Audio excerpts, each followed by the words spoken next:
অংশীদারিত্ব দিতে হবে। আজকে অশক্ত মহিলাদের পাশে দাঁড়ানোর জন্য, বৃদ্ধ মানুষজনের পাশে দাঁড়ানোর দায়িত্ব একটা সরকারের, সেই দায়িত্ব নিয়েছে নরেন্দ্র মোদী। আমরা কোনোদিন কোনো সংহিত কর্মসূচির বিরোধিতা করিনি। মুখ্যমন্ত্রী লক্ষ্মী ভান্ডার করেছিলেন, আমরা বলেছিলাম শুধুমাত্র একটু টাকাটা বাড়ান, এদিকে লক্ষ্মীর ভান্ডার চলতে পারে না। কিন্তু মা লক্ষ্মী বলছেন আমি তো লক্ষ্মী ছাড়া অবস্থায় আছি, রাজ্য তো লক্ষ্মী ছাড়া। আরে আমি যদি আসি তাহলে তবে কর্তব্যের উপরে বসে আসতে হবে, বোমা গুলি বন্দুক বারুদের স্তূপের উপরে বসে আমি তো রাজ্যে আসতে পারি না। তাই আমার সবই শেষ, আমি ১,৫০০ দিয়েছি, এই ১,৫০০ উপরে আমি আনতে পারবো না। আমরা মা অন্নপূর্ণার কাছে গেছি, মেয়ে পারেনি তো কি হয়েছে, মা পারবে। অন্নপূর্ণা রাখো চুল মাত্র ১ তারিখ থেকে ৫ তারিখের মধ্যে প্রত্যেক মহিলার অ্যাকাউন্টে ঢুকে যাচ্ছে ৩,০০০ টাকা। যুব সাথী উনি দিয়েছিলেন ১,৫০০, মানে দৈনিক ৫০ টাকা।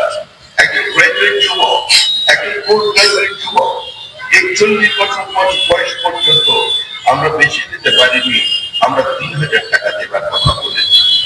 বার্ধক্য ভাতাকে দ্বিগুণ করার কথা বলে গেছেন প্রধানমন্ত্রী পশ্চিমবঙ্গের মানুষের কাছে আহ্বান দিয়েছেন যে আমার তো নিজের কোনো জমি নেই, আমার তো নিজের রাজ্য বলে কিছু হয়নি, সমস্ত রাজ্যকে নিয়ে কেন্দ্রীয় সরকার, তাই অনুগ্রহ করে রাজ্যের দায়িত্ব পালন করে আমাদের প্রকল্পগুলোকে বাস্তবায়িত করুন।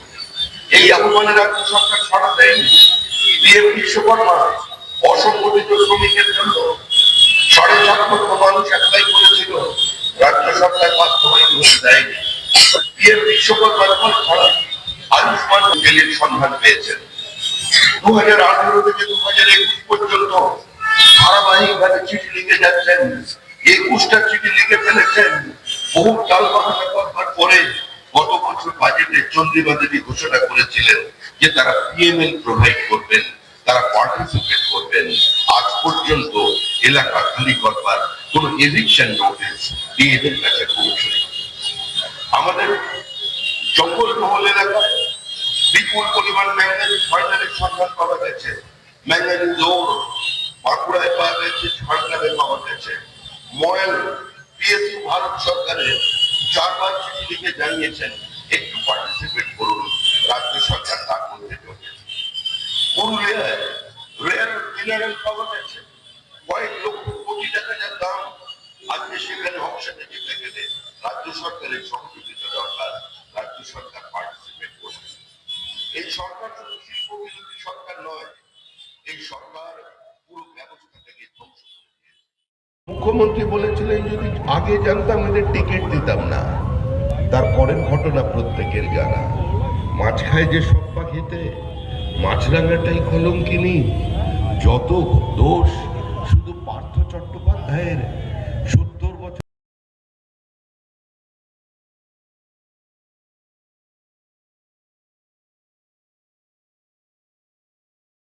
৭০ বছর নয়, কৃষি জলবদ্ধ হলে কৃষককে শিল্পে অংশীদারিত্ব দিতে হবে। আজকে অশক্ত মহিলাদের পাশে দাঁড়ানোর জন্য, বৃদ্ধ মানুষজনের পাশে দাঁড়ানোর দায়িত্ব একটা সরকারের, সেই দায়িত্ব নিয়েছে নরেন্দ্র মোদী। আমরা কোনোদিন কোনো সংহিত কর্মসূচির বিরোধিতা করিনি। মুখ্যমন্ত্রী লক্ষ্মী ভান্ডার করেছিলেন, আমরা বলেছিলাম শুধুমাত্র একটু টাকাটা বাড়ান, এদিকে লক্ষ্মীর ভান্ডার চলতে পারে না। কিন্তু মা লক্ষ্মী বলছেন আমি তো লক্ষ্মী ছাড়া অবস্থায় আছি, রাজ্য তো লক্ষ্মী ছাড়া। আরে আমি যদি আসি তাহলে তবে কর্তব্যের উপরে বসে আসতে হবে, বোমা গুলি বন্দুক বারুদের স্তূপের উপরে বসে আমি তো রাজ্যে আসতে পারি না। তাই আমার সবই শেষ, আমি ১,৫০০ দিয়েছি, এই ১,৫০০ উপরে আমি আনতে পারবো না। আমরা মা অন্নপূর্ণার কাছে গেছি, মেয়ে পারেনি তো কি হয়েছে, মা পারবে। অন্নপূর্ণা রাখো চুল মাত্র ১ তারিখ থেকে ৫ তারিখের মধ্যে প্রত্যেক মহিলার অ্যাকাউন্টে ঢুকে যাচ্ছে ৩,০০০ টাকা। যুব সাথী উনি দিয়েছিলেন ১,৫০০, মানে দৈনিক ৫০ টাকা। একজন গ্রাজুয়েট যুবক, একজন পোস্ট গ্রাজুয়েট যুবক ৪১ বছর বয়স পর্যন্ত আমরা বেশি দিতে পারিনি, আমরা ৩,০০০ টাকা দেবার কথা বলেছি। বার্ধক্য ভাতাকে দ্বিগুণ করার কথা বলে গেছেন প্রধানমন্ত্রী।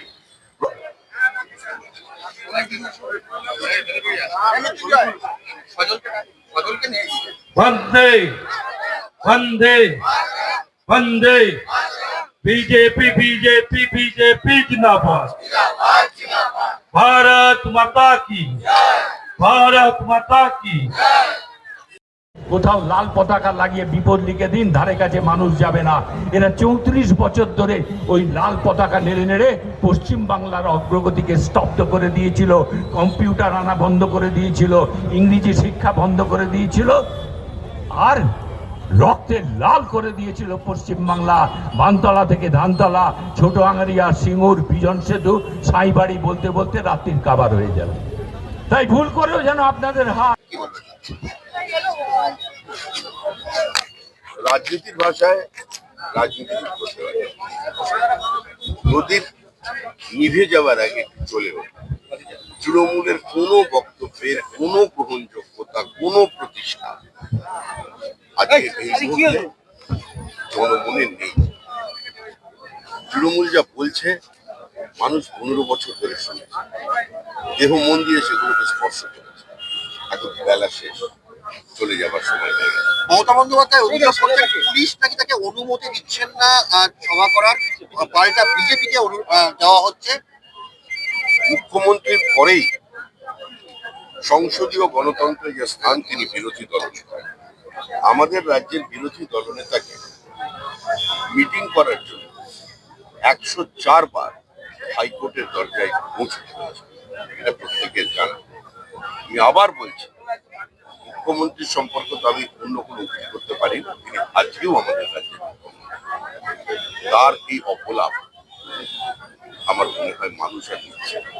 তিনি একটু এসবগুলো বলা বন্ধ করলেই মনে হয় ভালো হবে।